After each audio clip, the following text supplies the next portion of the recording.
घर आने पे भीड़ सोनू को फिर से डांटता और कहता है कि तुमने इतना झूठ बोलना कैसे सीख लिया, तुम कैसे कर सकती हो, तुमने हमें धोखा दिया, अब अच्छा नहीं होगा। जितना तुम चाहती कि तुम्हारी शादी नहीं हो, अब देखना मैं तुम्हारी जल्द से जल्द शादी करा के रहूँगा। तभी सोनू वीडियो को समझाने की कोशिश करती है कि पापा, मैंने आपको कितनी बार समझाने की कोशिश करी कि मैं अभी शादी नहीं करना चाहती क्योंकि मुझे अपने करियर पे ध्यान देना है। पर माधवी भी वीडियो का साथ देती है कि सोनू, तुमने ठीक नहीं किया। अगर तुम्हारे मन में कोई बात है तो हमें बताओ, अगर कोई लड़का है तो भी हमें बताओ।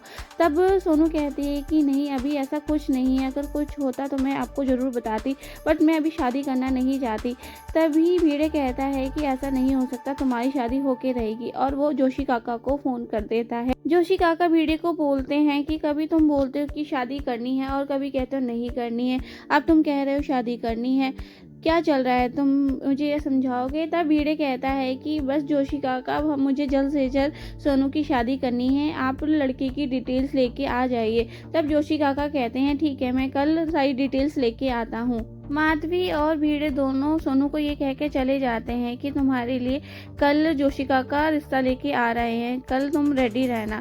और माधवी भी कहती है कि बस सोनू, अब बहुत हुआ, अब तुम्हें हमारी बात माननी पड़ेगी।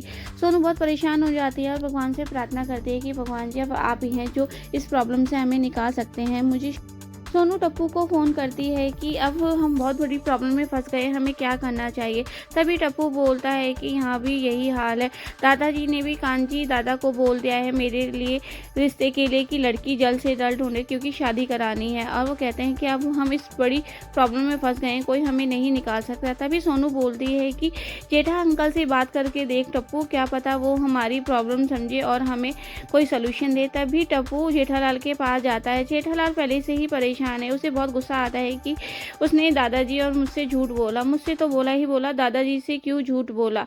वो कहता है कि अब कुछ नहीं हो सकता, मैं कुछ नहीं कर सकता। तभी टप्पू जेठालाल को बोलता है क्यों ना हम मेहता अंकल की मदद ले, वो तो हर प्रॉब्लम का सलूशन निकालते हैं, आप क्या पता वो मेरी प्रॉब्लम का भी सलूशन निकाल दे। तब जेठालाल कहता है ठीक है, और वो मेहता साहब को फ़ोन करता है। मेहता साहब कहते हैं कि अंजलि घर पे नहीं है, वो मूवी देखने गई है, तुम लोग आ जाओ। और वो दोनों वहाँ पर पहुँच जाते हैं। वो चुपके से जाते हैं ताकि दादाजी को पता ना लग सके, क्योंकि अगर उनको पता लग गया कि वो मेहता साहब की मदद लेने गए हैं तो और ज़्यादा गुस्सा करेंगे। टप्पू और जेठालाल दोनों मेहता साहब के घर पहुंच जाते हैं। मेहता साहब पूछते हैं कि टप्पू तुम क्यों आए हो। तब जेठालाल बताता है कि प्रॉब्लम इसी की है क्योंकि बापूजी अब इसकी शादी दोबारा से कराना चाहते हैं।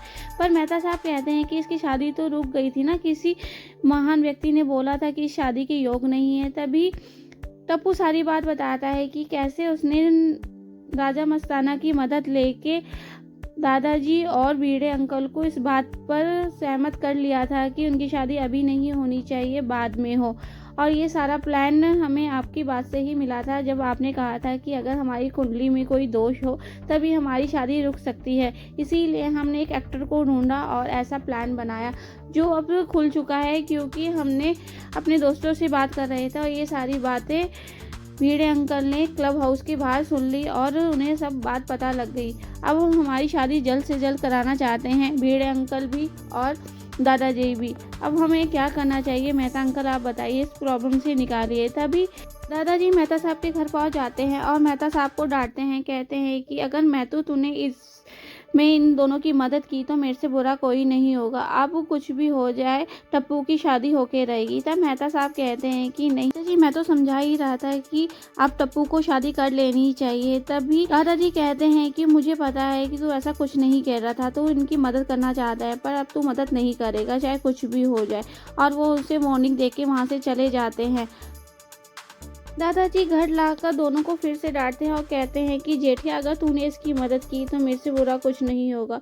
जेठालाल भी टप्पू की मदद करने के लिए मना कर देता है, कहता है कि तेरी वजह से मुझे बापूजी ने कितना डांटा, मैं तेरी कोई मदद नहीं करूँगा, अब तेरी शादी होके रहेगी। सोनू टप्पू को फ़ोन करती है और पूछती है कि जेठा अंकल ने हमारी मदद करने के लिए हाँ कर दी ना। तब टप्पू बताता है कि नहीं, वो हमारी मदद नहीं कर सकते, क्योंकि अगर वो हमारी मदद करेंगे तो दादाजी उन्हें नहीं छोड़ेंगे। वो हमारी मदद करने के लिए हमें मेहता अंकल के घर लेके गए थे और वहाँ दादाजी ने आके हम सबको डांट दिया कि हमारी मदद किसी ने भी करी तो वो हमें नहीं छोड़ेंगे। ये बात सुन के सोनू बहुत डर जाती है और कहती है अब हमारी मदद कौन करेगा, हमें इस प्रॉब्लम से कौन निकालेगा। वहीं दूसरी ओर जोशी काका सोनू के लिए लड़कों का रिश्ता लेकर आ जाते हैं और वो बायोडाटा दिखाते हैं भिड़े को और माधवी को। दोनों खुश हैं कि वो इतने अच्छे रिश्ते लेकर आए हैं। एपिसोड यही खत्म होता है। आगे के एपिसोड के लिए प्लीज़ चैनल को सब्सक्राइब कीजिए, लाइक कीजिए, कमेंट कीजिए। Thank you for watching.